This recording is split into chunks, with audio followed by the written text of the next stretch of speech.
खबर है तो दिखेगी। मैं मुकेश परमार खबर लेकर आपके बीच में आया हूँ। इस वक्त मध्य प्रदेश के विधानसभा चुनाव की तैयारियों को लेकर जैसे जैसे तारीख नज़दीक आती है वैसे वैसे नेताओं के भी पारे चढ़ते नजर आ रहे हैं। इस बार कई तरह के समीकरण बढ़ते नजर आ रहे हैं। झाबुआ विधानसभा की बात करें तो हमारे साथ कांग्रेस के शहर कांग्रेस के अध्यक्ष है हमारे साथ राठौड़ जी। किस तरह आप देखते हैं इस समीकरण को लेकर जिस चुनाव चर्चाओं का विषय बना है इस बार? भूरिया भूरिया दोनों भाजपा और कांग्रेस दोनों युवा चेहरे हैं। देखते हैं दोनों युवा चेहरों को? दोनों युवा चेहरे हैं, इसमें तो कोई दो राय नहीं। और जो भी राजनीति क्षेत्र में काम करने का इच्छुक है वो किसी भी जाति का हो, उनको आना चाहिए। जैसे झाबुआ विधानसभा क्षेत्र में अगर देखें तो विक्रांत भूरिया जैसे एक शिक्षित बेहतरीन डॉक्टर, और प्रदेश में हम जैसे देख रहे हैं पिछले 5 सालों से कि वो निरंतर आदिवासियों की लड़ाई लड़ रहे हैं। हर मुद्दे पे वो बोलते हैं। वैसे ही जैसे अगर भानु भूरिया को भी देखें तो भानु भूरिया को हम लोग जहाँ तक जानते हैं, झाबुआ में रहते हैं इसलिए जानते हैं उनको, कि इतना प्रखर वो कभी रहे नहीं। उनका आदिवासी के जैसे बहुत सारे चीज़ों में, अभी जैसे झाबुआ की घटना आप देखेंगे कि वो छात्रावास का एक केस हुआ था, उसमें भी उनकी तरफ से ऐसे कोई स्टेटमेंट उनके फेवर के आए नहीं। जैसे विक्रांत भूरिया ने सिद्धि कांड उठाया तो विक्रांत भूरिया आदिवासियों के हित की बात करता है, निरंतर उनकी लड़ाई लड़ता है और एक योग्य उम्मीदवार हमको लगता है। लेकिन इस चुनाव में ज़्यादा चर्चा ये भी हो रही है कि एक तो भाषा यहाँ की को लेकर भी विक्रांत भूरिया पे तंज कसा जा रहा है। दूसरी बात कहा जाता है कि वो जिस तरह से आदिवासियों की वेशभूषा में नज़र नहीं आते हैं, उनकी संस्कृतियों से दूर रहते हैं। आप इस किस तरह देखते हैं इन दोनों में, क्योंकि भाजपा इस पे हमलावर हो रही ज़्यादातर? देखो, पहरावा तो ऐसा होता है कि जब जब कोई सांस्कृतिक चीज़ है, मुझे ले लो कि मैं एक राजपूत परिवार से आता हूँ, लेकिन मैं 12 महीने साफा बांध के नहीं घूमता। ठीक है, साफा तब बांधेंगे जब हमारा कोई कार्यक्रम होगा। ऐसे ही विक्रांत भूरिया को भी हम देखते हैं कि भाई जब जब भी आदिवासियों का कोई प्रसंग ऐसा आता है तो वो उस ड्रेस को पहनते हैं। अब आज की तारीख में आप ट्राइबल में कहीं भी जाएंगे पूरे ज़िले में, तो अपनी जो पारंपरिक परिवेश है वो परिवेश तो समय समय पर ही पहना जाएगा और पहना जाता है। आज की तारीख में जब आपके पास और भी ऑप्शन हैं कपड़े पहनने के, तो उसी एक ही ड्रेस को लेकर काहे को भागते रहना। भाई आपका जो आरोप लगा रहे हैं वो भी कहाँ 24 घंटे उस परिवेश में रहते हैं। भाई आज भानु भूरिया में वो 24 घंटे बता दे कि भाई मैं जो है हमने तो उसको नहीं देखा कि वो परिवेश उसी आदिवासी परिवेश में रहता है। परिवेश में रहना आवश्यक नहीं है, आदिवासियों के हित की आवाज़ उठाना वो आवश्यक है। दूसरी बात यह है कि भाजपा ये भी कहती है कि कांग्रेस की बात कर लेते हैं, भाजपा की, तो दोनों एक दूसरे पे आरोप प्रत्यारोप लगाने की बात करते हैं, लेकिन ज़मीनी मुद्दों पे दोनों पार्टियां बात नहीं कर रही है। आप किस तरह देखते हैं? जैसे राजनीतिक पार्टी है, जो भी वो एक दूसरे पे आरोप लगाती है, इसलिए अब जनता भी उस बात पे ध्यान देती नहीं है इतना। लेकिन कांग्रेस की ये बात ज़रूर है कि आज 70 साल में अगर हम देखें तो ज़मीनी स्तर के जितने भी कार्य हुए हैं वो कांग्रेस ने ही किए हैं। भारतीय जनता पार्टी तो आज़ादी के 30 साल बाद आई। 80 में भारतीय जनता पार्टी का जन्म हुआ, उसके पहले क्या भारत में कोई निर्माण हुई नहीं। पंचवर्षीय योजना नेहरू जी की है, श्वेत क्रांति इंदिरा गांधी की है, आपकी हरित क्रांति सरदार उनकी लाल बहादुर शास्त्री की है। तो ये निरंतर भारत का हर प्रधानमंत्री, जैसे अटल जी की बात कर लें तो जो ग्रामीण सड़क योजना है अटल जी जैसे प्रधानमंत्री लेके आए हैं। तो जो भी देश का प्रधान बना है वो देश हित में कहीं ना कहीं निरंतर प्रगति करता आया और देश निरंतर प्रगतिशील रहा। हमारा देश ऐसे भी विकासशील देश है, भाई निरंतर विकास करता आया। एक साथ हमारे यहाँ विकास होना संभव नहीं है। हमारे यहाँ की जनता, हमारे यहाँ टैक्स पेयर लोग आज जागरूक हो रहे हैं, जैसे जैसे उनके बिजनेस बढ़ रहे हैं, कमा रहे हैं, तो शासन को भी बरोबर टैक्स दे रहे हैं। और पहले तो समझता ही नहीं था आदमी कि टैक्स क्या होता है। झाबुआ में एक सीए का ऑफिस नहीं था। झाबुआ जैसे शहर में रतलाम जाते थे लोग सीए का फाइल भरने के लिए, तो आज झाबुआ में ही देखेंगे तो 10 आपको ऑफिस मिल जाएंगे। तो तरक्की तो निरंतर हो रही है। और जब तरक्की हो रही है तो 50-52 साल कांग्रेस ने शासन किया, तो 52 साल में शासन करते करते आज इस मुकाम पे हम पहुँचे हैं कि सड़क से चांद तक हमें आज विश्व की तीसरी शक्ति के रूप में हमको देखा जाता है। तो वो ये 2014 के बाद या 80 के बाद तो हुआ नहीं। तो ये तो भाजपा के लोग कहते हैं कि तो भाजपा की देन है, आप लोगों की देन का है? कोई भी होगा, मैं कह रहा हूँ ना कि भाजपा ने सिर्फ कंगूरे पोते हैं। जैसे पिताजी एक बिल्डिंग बना के चले जाते हैं, जैसे किसी के भी पिता एक मकान बना के देगा उनको, उस मकान में बेटे ने सिर्फ पुट्टी करा ली और कलर प्लास्टिक पेंट करा लिया। वो कह रहा है कि मकान मैंने ही बनाया है। वो उस नींव के पत्थर को नहीं देख रहा है कि उसके पिता ने कितना पसीना और किस परिस्थिति में उस नींव को डाला होगा। उस चीज़ पे भाजपा का ध्यान नहीं है। भाजपा का तो बस एक ही ध्यान है कि जो भी हुआ है 2014 के बाद ही हुआ है। बाकी ये देश हमारे पूर्वज गवाह हैं। हम खुद भी, आज मेरी उम्र 47 साल है, तो 47 साल पहले भी इस देश में विकास होता था। भाई मैं जैसे मेरे सारे भाई लोग हैं, हम सब घर में ही जन्मे। जब हॉस्पिटल झाबुआ का पीछे हुआ करता था तो उस समय भी हॉस्पिटल था। हम डॉक्टर उस समय भी मिलते थे, ऐसा नहीं है कि नहीं मिलते थे। झाबुआ में आप देखोगे तो राजा के समय से भी हॉस्पिटल है। उसके बाद झाबुआ की सबसे बड़ी बिल्डिंग भी कांग्रेस की गवर्नमेंट में बनी। झाबुआ का कलेक्टर ऑफिस कांग्रेस गवर्नमेंट में बना। झाबुआ के जितने भी सरकारी हॉस्पिटल देख लोगे आप, जितने भी पुल पुलिया, रोड, डैम, तालाब झाबुआ जिले के, सब कांग्रेस की देन है। ये पुरानी सरकारों ने बनाया, ये 2014 के बाद थोड़ी बने। और भारतीय जनता पार्टी को कितना समय हुआ शासन करते हुए जिले में?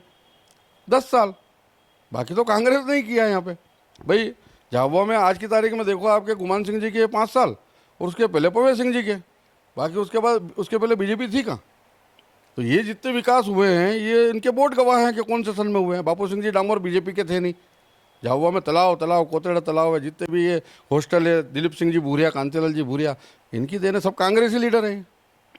दूसरी बात ये भी कहते हैं कि परिवारवाद के आरोप लगते हैं हमेशा, कि किस तरह देखते हैं आप?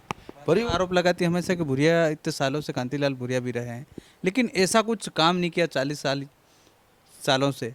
क्या आप देखो, जो नेता आज ये बोल रहे हैं कि 40 सालों से काम नहीं किए, उनके दादाजी या उनके पिताजी बाजार में आके बोल भी नहीं सकते थे। ये आप किसी भी व्यक्ति से पूछ लें, वो आते थे, अपना व्यापार करते, वापस चले जाते। इनको शिक्षित करने का काम कांतिलाल जी भूरिया ने, जो हॉस्टल जगह जगह गांव में जो स्कूल, हॉस्टल सर्व सुविधा युक्त, तो फ्री में पढ़ने के लिए, जो गांव में जो रहने की व्यवस्था नहीं, लाइट की व्यवस्था नहीं, तो वो यहाँ हॉस्टलों में रख के उनको पढ़ाया। तो आज ये बच्चे शिक्षित हुए तो ये आज राजनीति में आ रहे हैं और बोल रहे हैं कि भाई 70 साल में क्या हुआ। भानु भूरिया कहा कहना कि एक भी पत्थर नहीं लगाया कांतिलाल भूरिया ने। भानु भूरिया जिस हॉस्टल में रहा वो हॉस्टल ही कांतिलाल भूरिया की देन है। भाई कांतिलाल जी भूरिया के और दिलीप सिंह जी भूरिया के समय ही तो ये सारे हॉस्टल और सब कांग्रेस गवर्नमेंट में बने। जब कांग्रेस गवर्नमेंट ने इतने हॉस्टल वगैरह बनाए तो ही तो वो पढ़ पा रहे हैं आज, इतने सारे बच्चे शिक्षित होकर आ रहे हैं। और जो हमारा आज की तारीख झाबुआ जिले की आप देखो कि हर एक युवा हाथ में जो है किताब और मोबाइल लेकर चल रहा है, तो वो क्या ये एक दिन में हुआ है क्या? ये कांग्रेस की जो योजना थी, पंचवर्षीय योजना, गांव-गांव तक जो स्कूल, गांव-गांव तक सारी व्यवस्था दी है, बिजली के खंभे खड़े किए हैं, लाइटें पहुँची है, डैम बनाए हैं, उससे तो ये तरक्की है।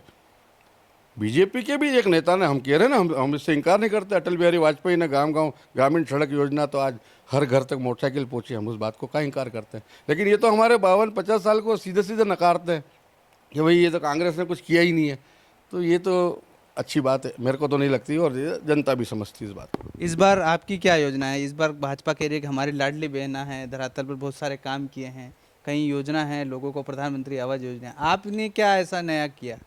देखो, पहले प्रधानमंत्री आवास के पहले इंदिरा आवास मिलता था। योजनाओं के नाम बदल दो, ठीक है कि वोट चाहिए तो आदमी थोड़ा काम करता है। और आज जो फैसिलिटी आ रही है कि सीधे ट्रांसफ़र हो जाते हैं पैसे, आज पारदर्शिता है, तो ये पिछली सरकार धीरे धीरे जो गलतियाँ थी उसको सुधार करती हुई आई, तो आज उसका फल जनता को मिल रहा है। लेकिन ऐसा नहीं कह सकते कि ये आवास आज ही मिल रहे हैं। पहले इंदिरा आवास, राजीव गांधी पट्टे ढेर, और ये पट्टे जिनके पास है उन्हीं को आवास मिला। आवास किनको मिल रहा है? जिनके पास पट्टे हैं। और पट्टे किसने दिए? वो कांग्रेस ने। राजीव गांधी पट्टा देख लो आप, इंदिरा गांधी के पट्टे देख लो आप, उन्हीं पट्टे वालों को मकान के पैसे मिल रहे हैं। अगर उनके पास पट्टे नहीं होते तो उनको आवाज़ देते कहाँ से ये? तो ये तो सरासर गलत है कि आज ही ये सब हो रहा है, शुरू से चलता आ रहा है। कांग्रेस क्या इस बार क्या नया बदलाव करना चाहती है? कांग्रेस देखो 25 लाख रुपए का बीमा देगी जनता को, 10 लाख रुपए का एक्सीडेंटल क्लेम करेगी, आपको 100 यूनिट तक इंदिरा ज्योति योजना जो है उसके तहत 100 यूनिट आपका माफ़ है और 200 यूनिट हाफ है। ग्रामीण क्षेत्र में 5 हार्स पावर तक की मोटर जो है सिंचाई के लिए जो उनको आवश्यक है वो 5 हार्स पावर तक की फ्री करेगी, 10 हार्स पावर का आधा बिल लेगी, 2 लाख सीधी जो आज तक भर्तियां जो बैकलॉग की अटकी हुई है उसको भरने का वचन देती है। वो सीधा पटवारियों की इनकी जो खाली पोस्टें पड़ी है 2 लाख के ऊपर पोस्टें हैं। 1 लाख ऐसे ही रोजगार कांग्रेस ने अपने वचन पत्र में दिया है जो हर विधानसभा क्षेत्र के में उनको लागू किया जाएगा। 1 लाख तो 230 विधानसभा में 1 लाख रोजगार के जो साधन वो कांग्रेस ने अपने वचन पत्र में दिया है। तो आप कैलकुलेशन कर सकते हो कि हर विधानसभा को 10, 11, 15 ऐसे योजना काम मिलेगी, जिससे कि ये जो बेरोजगार लड़के जो घूमते हैं उनको कुछ ना कुछ काम मिलेगा। आज बच्चा पढ़ के बाहर आ गया लेकिन उसको रोजगार नहीं है। अच्छा, दूसरा, मैं भारतीय जनता पार्टी से सिर्फ एक ही सवाल करता हूं कि 2014 के पहले उनके 3 प्रमुख मुद्दे क्या थे जिस पे वो ये बात करना चाह रहे थे, जिस पे इन्होंने यूपीए सरकार को घेरा था। वो था महंगाई, बेरोजगारी और भ्रष्टाचार। ये तीनों तो आज भी कायम है। भाजपा कह रही तो आज भी कह रही कि हमने तो 4 लाख बैकलॉग के पद भर दिए हैं, 4 लाख पुलिस कर्मचारियों को नियुक्ति दे दी है, हम तो रोजगार दे रहे हैं। कांग्रेस तो सपना दिखा रही है। तो जो सत्ता में बैठे हैं वो रिकॉर्ड सबमिट कर दे कि हमने इतने लोगों को दिया। फिर ये पटवारी के बच्चे, ये जो इतने सारे जो पेपर वगैरह दिए, इतनी फीसें भरी इन्होंने, इनको नौकरियां क्यों नहीं मिली? भाई 2 लाख के तकरीबन पद खाली पड़े हैं अभी तक। तो अगर तुमने 4 लाख दिए तो 2 लाख वो तो भरा जाने थे ना। भाई आपके पद तो 2 लाख ही खाली पड़े हैं और आप कह रहे हो कि 4 लाख हमने पद दे दिए, तो वो 2 लाख तो भर जाना चाहिए थे ना, वो खाली पड़े। तो ये सरासर झूठ बोल रहे हैं। इनको सिर्फ सत्ता में बने रहने के लिए कुछ भी ये बोलते रहते हैं। अब जनता समझ गई है कि इनके झांसे में अब जनता आने वाली है नहीं। महिलाओं के लिए नारी शक्ति वाला मसला है, जिसमें कांग्रेस ने भी कहा कि हमारी सम्मान निधि है। तो दोनों तो पार्टियां हैं राबड़ी बेचने का काम कर रही है।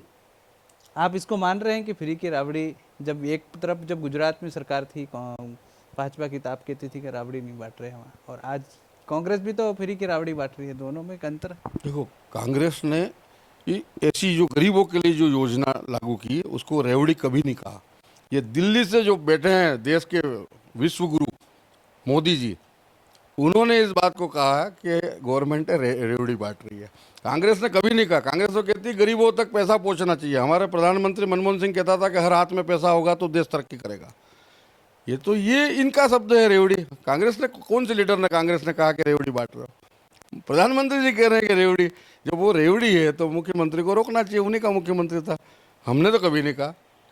हम तो कहते हैं कि भारत की जनता का सरकार के ऊपर पूरा अधिकार है, क्योंकि टैक्स पेयर टैक्स इसीलिए देता है कि गरीब लोगों तक उसकी व्यवस्था पहुँचे। अब वो अगर कोई आदमी को 1000-1500 रुपये से क्या कुछ होता नहीं है, ये तो सिर्फ दे रहे हैं और उसको ज़रूरत है। 1500 में अगर वो खुश है तो देना चाहिए उसको, 1000 में अगर खुश है देना चाहिए। लेकिन हाँ, कि मामा जी ये योजना चुनाव के टाइम ही लाए, उस पर शंका है। हम उस पर आवाज़ उठाते हैं और हम यही बोलते हैं कि भाई ये योजना, आप तो 18 साल से मुख्यमंत्री हो।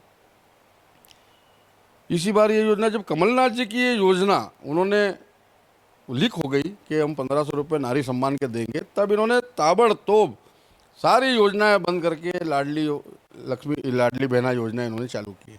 उसमें भी अभी 1000, 1250, फिर 3000 तक कहने की बात है। ये सरकार में रहेंगे तो 3000 देंगे।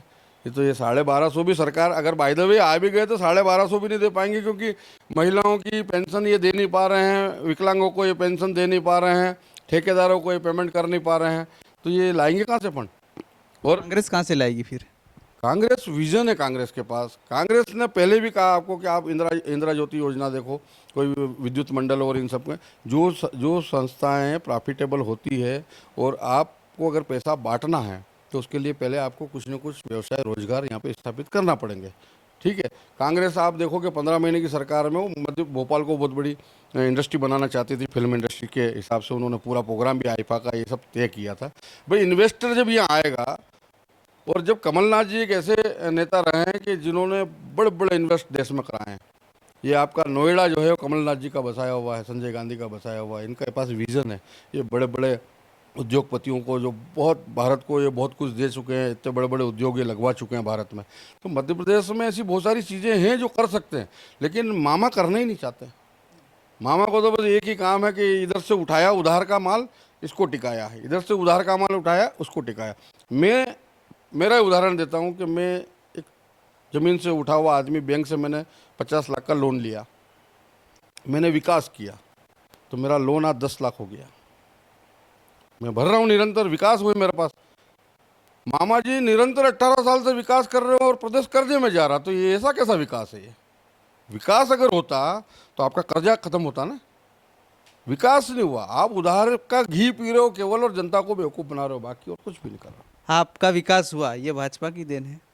ये मेरी मेहनत नहीं, लोग कहते हैं कि हर व्यक्ति के विकास हो रहा है, तो ये भाजपा की देन। नहीं, हर व्यक्ति का विकास क्या आज हो रहा है? भाई मेरे पिताजी ने 1971 में बिल्डिंग खरीदी थी, तो मेरा विकास तो 1971 से शुरू हो गया। तो 1971 में तो भारतीय जनता पार्टी पैदा भी नहीं हुई थी। 1980 बाकी लोग तो कहते हैं कि हर व्यक्ति का विकास हो रहा, मतलब आपका विकास भाजपा से हो रहा है। भारतीय जनता पार्टी जो कहती है कि उनको हो तो क्या है कि ये तालाब अगर जैसे बरसात से भरता है तो ये कहते हैं कि तालाब तो हमारी वजह से भरा, नहीं तो भरता ही नहीं है तालाब।